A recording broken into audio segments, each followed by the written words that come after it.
How there, folks, and welcome to a ho edition of the Humpnostication Proclamation. I am your host, Hump Gardner, coming at you again with my anticipation of some guys that are going to be low owned on the DraftKings this week that got some high GPP winning type upside. And here this week to discuss them with me is my good buddy from Fantasy Labs and Action Network, Mr. Ian Hartitz. Ian, how you doing, buddy? Doing great, Hump. Thanks for having me on, man. It's a festive time of the year, and you're looking great in that Santa hat, man. Thank you, man. I appreciate it. You know, Hump, my hair is starting to fall out, man. This is a thing that happens when you get old. And so, like, my hair is kind of going backwards and it's falling down and it's turning different colors, man. So I like put on that Santa hat and say, ho, ho, ho. I love saying ho, man. You know what I'm saying? Come on, I know what you're saying, man. Hey, man, I've had a buzz cut my whole life. I'm always wearing a hat. Hair's overrated. Dude, I totally agree, man. And I'll be shaving my hair off if I could, but my wife gets all angry. Oh, Hump, why you cutting your hair so short? Let your hair grow out, you know? You gotta keep the lady happy. I get it. Cool. That's right, brother. That's right. All right, man. You know how this works. I'm going to run through a player at each position. We go quarterback, we go running back, we go wide receiver, we go tight end. And then at the very end, I normally pull out a guy called Hump's Hero. Now, that's when I throw out all the ownership projections. And I just say, man, who's a guy I got to get in there? I don't care if he's high owned, low owned. He's just a guy I want in my lineups. But this week, that's going to be the Tits Hero. You good with that? I love that, Hump. Let's do it. All right, man. So quarterback, I'm a little bit confusified, if I'm being honest with you, because I see two guys that are potentially kind of in that very low owned range. We know quarterback, there's not usually a ton of ownership on one guy, but these guys appear to be well behind the rest of the pack. And that first one is going to be Mr. Tom Brady. Mr. Tom Brady, he's at home. He's a big favorite. I think he's about 14 points right now. And he hasn't historically, if you look at that Fantasy Lab Strengths tool, he hasn't done great in that environment before, but I feel like this could be kind of a different thing. Obviously, news broke today about Josh Gordon stepping away, got some mental issues. Some people are speculating that, you know, he's back on the drugs. And I like this guy, Gordon. I was rooting for him, not just as a Patriot fan, but as a human, man. I really wanted to see him succeed and get that stuff behind him. So, man, prayers and thoughts and everything go out to him and his family. I hope he gets his stuff right. But for this week, man, I think Tom Brady could surprise a lot of people. Come out there, everybody forgetting Tom, old man, he's falling off. Gronk is hurt. Gronk, I don't know if he can play anymore. He's not right. Edelman's knee don't look good since he come back. I mean, there's all kinds of problems, but I think this could be a game where Mr. Brady says, I'm still pretty dadgum good. What do you think about that? I think, you're looking for these high upside, lower owned guys, and I think you got it with Brady here. I mean, you brought up some of the problems, man. Like, Brady in December hasn't been that great. Brady and really any quarterback against their divisional opponent in the second game hasn't been that great. And the Bills have a really good defense, actually. They've held 9 of their last 10 quarterbacks they've faced under 210 passing yards. They've worked as one of the top 5 defenses in DVOA all season. But with that said, that one quarterback was Tom Brady. We saw him go for 324 in Buffalo. And, I mean, look, Patriots, when they're playing Foxborough, score more of the points. And I would have all these concerns, but, I would expect Brady to be around 6,700 his usual price. This is the second cheapest he's been at home since 2014, since our Fantasy Labs Trends tool can even track it. His only other time he was even priced lower was that Minnesota game a few weeks ago, and he was, I think, within a point of meeting his salary-based expectations. So, I mean, with Gordon not being there, with Gronk not being the same, I'm a little concerned about the ceiling and if that's the guy you really want to be targeting too much in GPPs. But, again, with the reduced price tag, reduced ownership, I think you might be onto something, Hump. Now, I'm going to tell you this, something that I suggest doing. If you're going to get crazy here and you're going to go to a kind of a wild quarterback and you say, oh, yeah, maybe Hump and Ian got on to something and I can put in Mr. Brady. I suggest putting in Mr. James White. This guy, since Rex Burkhead came back, he's kind of fallen off the face of the earth. He's not getting the stats. He's not getting the targets that he was getting. And the Patriots are losing games. So I can see them saying, hey, you know what? When we were winning a lot of games, we were getting the ball in James White's hands. The man's explosive. So I'm saying maybe if you're going to play Tom Brady, Put him in there with James White. Okay, now I got a second guy. Now this guy, I'm glad you mentioned, because Hump is very awarified of the late season division opponents. I'm always kind of looking, well, who's not in that particular situation when November and December rolls around. Now, it just so happens that a man who is near and dear to my heart, Mr. Mitchell Trubisky, he is not in division right now. He's had some games since he came back from his injury, so people aren't really thinking about him. I go for my ownership, I always go over to FanShare Sports, and I'm looking right now live on my screen. He's got 5 tags. There's a lot of quarterbacks who got 15, 16, 17, so he's not being thought about. Now, the funny thing is, I've suggested Mr. Trubisky 2 times in the Humpnostication Proclamation. He was QB1 each time I suggested him, and scored over 40 points on both times. So now there could be a little bit of, I'm kind of wishful thinking here, but what's your take on Mr. Mitchell Trubisky this week? I don't love it just because, like what you said, he hasn't looked to me like the same guy that had those QB1 performances since he's kind of returned from that injury. Haven't seen him running around quite as much, and I don't think they have really the need to let him run around quite as much after they've already clinched the division. With that said, though, man, I mean, this 49ers secondary, they're really banged up. And even when they were healthy, they weren't even that great. Richard Sherman, really was having an amazing year first 10, 11 weeks, but then kind of been sliding off lately. Unfortunately, didn't make the Pro Bowl. Would have triggered a $3 million bonus for the poor guy. So I wouldn't be shocked if, we see a little bit of a give up sense mode on the defense. And hey, man, if you're going to target a quarterback with GPP, they better be able to win you that GPP. And Trubisky's shown us he can do that. I want to bring up one more guy, though, man, that does have that high ceiling we've seen, which I don't think he's getting the credit for it, is Nick Foles. I know this is near and dear to your heart. I know he kind of ripped your heart out.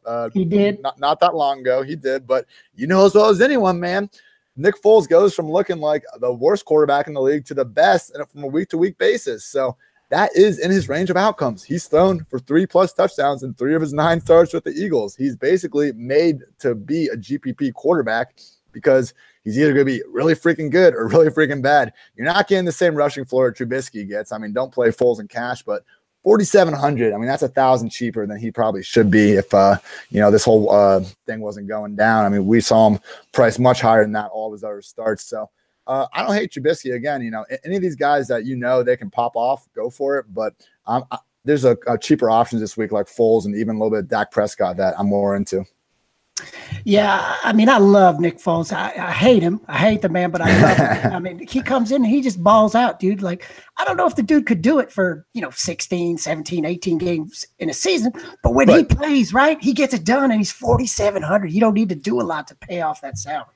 I'll tell you what, too, man. I'm waiting to find a stat on this, but Nick Foles' deep balls are unlike anyone else's in the league. Those things just go up and they teardrop out of the sky. If there was a stat for average time to throws in the air or something, I bet Nick Foles would just have the longest time that ball's in the air forever. But hey, man, it gets right into the receiver's breadbasket, so more power to him.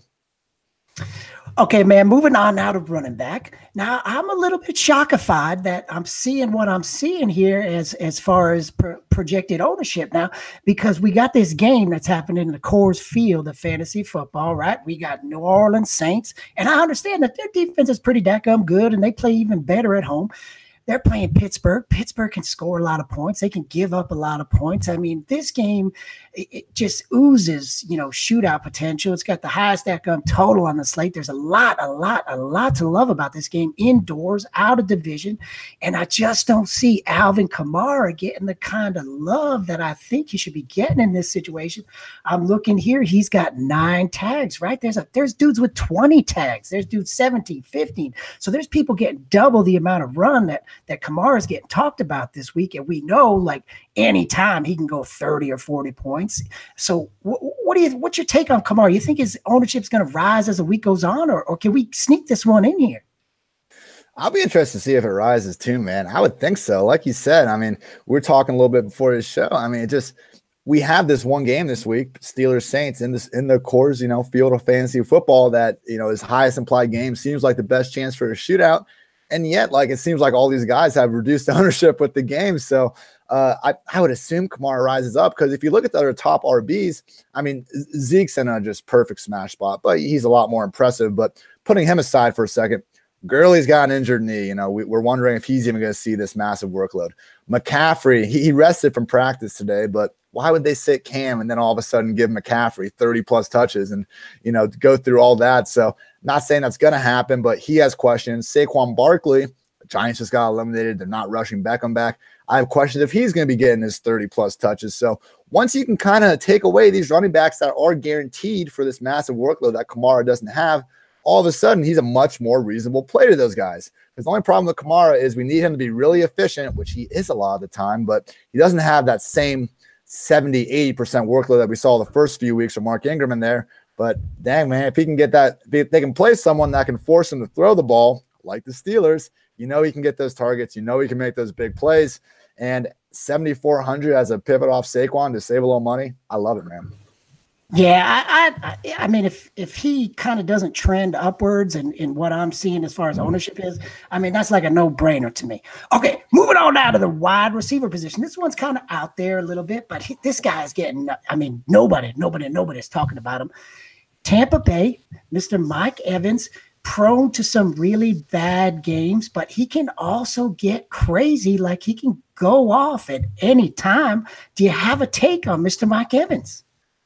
You said it, man. These are the type of receivers you always got to kind of consider having ownership to. Chris Raybon, myself on the Action Network NFL podcast, we break down the winning millionaire maker lineup every week. And last week's Mike Evans was in it against the Ravens, and so was Kenny Golladay against the Bills, and we had Tre'Davious White draped all over him. Both guys went off because both guys are incredible receivers. And guess what? At the highest level of football, great offense beats great defense. So when you have these, you know, Mike Evans, like, all right, the best cornerback in the league is still giving up 4 or 5 inches to this guy and another 20, 30 pounds. Like there's only so much these guys can do. We see Kelvin Benjamin still get a catch every couple of weeks because there's only so much guys can do against size like that. Evans is a bazillion worlds better and more talented than Benjamin. And we've seen that throughout the whole season. Evans, Randy Moss, and AJ Green are the only receivers in NFL history with at least 1,000 yards in their first 4 or 5 seasons, however many years he's been in the league. So do not sleep on this guy. And with that said, I know he's priced down because this matchup, Byron Jones is playing great this year. It's a great move to cornerback. He doesn't move, though. He's the Richard Sherman of this Cowboys defense. He sits at right cornerback for 88% of his snaps. Now, that's going to mean he's going to be running a lot. I mean, Evans is going to be running a lot of his routes at Byron, but it also means he's going to be running a lot of his routes not at Byron. So, I mean, again, you're taking a little bit of a chance. It's not ideal, but because it's not ideal, we're getting that reduced ownership. And, I mean, Evans, you know, we saw it on week 1. He roasted Marshawn Lattimore for 150 yards and a touchdown. He can win the toughest matchups, man. He's that good. I will say, though, right around that same price point, I like these Rams receivers this week, and I'm not sure they're going to be super priced up as well. I mean, people are looking at Patrick Peterson. He actually shadowed Sammy Watkins against the Rams last year. Week 2 didn't shadow at all. So Brandon Cooks going indoors. Woo-hoo. I like that size, Hump, but I like that speed a little bit more. And, you know, you put Cooks on some turf, good luck.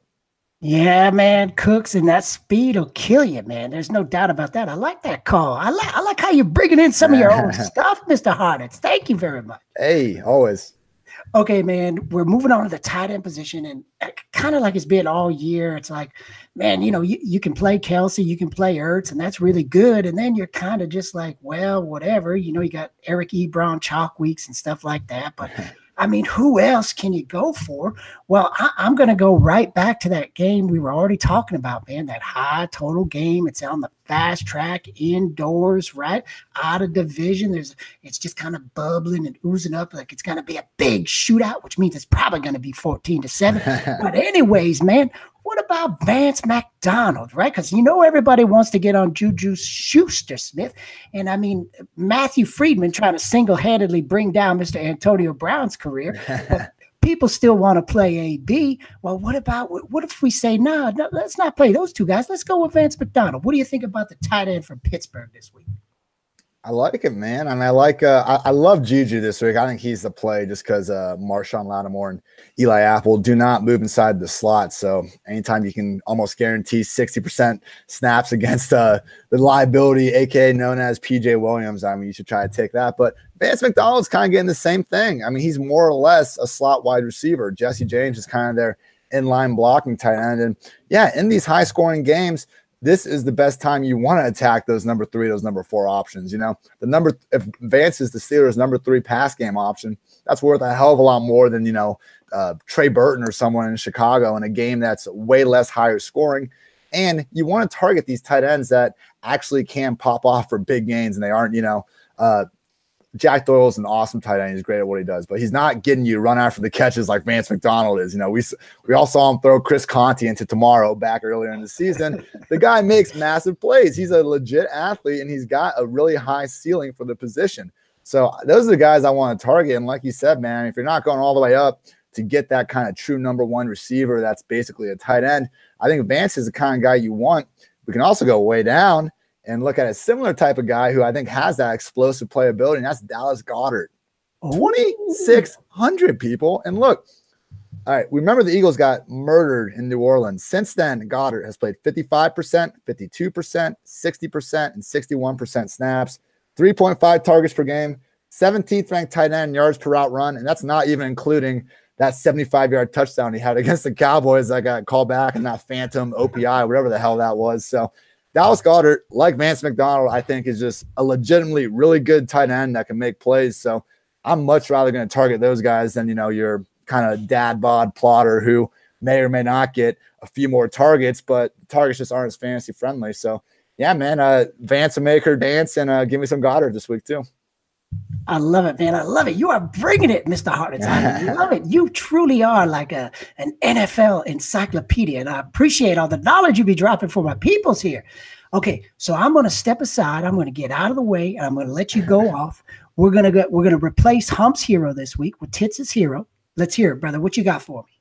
Hey, and let me just mention this. Hold on. I made this fancy graphic, right? Hold on. Can you see that? Okay, I can see that. Ooh, redacted. Yeah, we are officially redacted Mr. CSU Rams hero from last week, Mr. Michael Gallup. I don't know what. It's redacted. He was on Gallup. All right, that's actually, I feel better because I had a good amount of Gallup exposure last week, and I saw he had the 0 targets, and I was like, why did I play Gallup? But I see why Pete did it. That's hilarious. But yeah, get him out of here. Redact him. All right. Tits' hero this week, Mr. Jalen Samuels, the Steelers running back. And if you own him in Yahoo Fantasy, he's also a tight end. He's only 6,600 on DraftKings, people. Look, we saw this with James Conner. 3 down running backs, when they get thrust into the role because of injury or something, they stay underpriced on DraftKings for weeks, even months. Look, his price has gone up a lot, but 6,600 for a guy that's gotten 21 touches and 18 touches in these 2 games and one of the highest scoring offenses in the league. And now you want to go to the Coors Field of fantasy football, put him against the Saints. I mean, last week playing the Patriots, Stephon Ridley had 3 carries in a revenge game. I mean, if he's not getting more work than that against the Patriots, I don't know what he's going to get in this game. Anyway, Samuels is the pass down guy, so you don't have to worry about game script because he's getting the targets. You're talking about Vance McDonald. Another guy that could benefit from, a ton of attention on AB and Juju is Samuels. He played tight end in college. He does have good hands. It's kind of been thrown as a negative, but look, the guy's got receiving ability and he can run the ball, as we saw last week. So bunch of good things there. And yeah, just 6,600. I mean, you can pivot off of Dalvin Cook and Tariq Cohen, who right now in our Fantasy Labs models are showing higher ownership. Latavius Murray last week and Jordan Howard both have way bigger roles than, we've seen Ridley have next to Samuels. So, Steelers, they talk about using a committee. They never use a committee. We've seen D'Angelo Williams. We've seen James Conner. Now we've seen Jalen Samuels go off. It's not a fluke, people. Pittsburgh doesn't keep just bringing in these all-pro running backs, but they have a really good system. They give them the ball a ton, and they continuously produce. So take Jalen Samuels while he's still this cheap, and hopefully this is the highest-scoring game. Even if it's not, you're getting 20 touches out of it. So Jalen Samuels, Tits' hero, Hump. Tits' hero, Mr. Jalen Samuels. I love it. I love it, man. Ian, I really, really appreciate you coming on, dude. You really brought it today, dude. I love it, man. Hey, folks, if you guys want to get with the NFL Encyclopedia of Knowledge, you follow him on Twitter. It's iHartitz. That's Hartitz. He's at iHartitz on Twitter. You can find all kinds of articles that he writes, both at Fantasy Labs and for the Action Network. Dude is just killing it in this game. He's like 18 years old. My man is just crazy good. I really appreciate you coming on. I love your Des Bryant. Got the Merry Christmas. Show the people. Merry Xmas, everyone. Yeah. So Hump, from Hump's family to yours, Mr. Hartitz, and all the people out there, I just want to say Merry Christmas, Happy New Year. Thank you for tuning into the Humpnostication Proclamation. Until next time, keep your eyes on the prize, your hands up on that wheel, and your dadgum bums are humping. Thank you, Ian. Thanks, Hump. That was a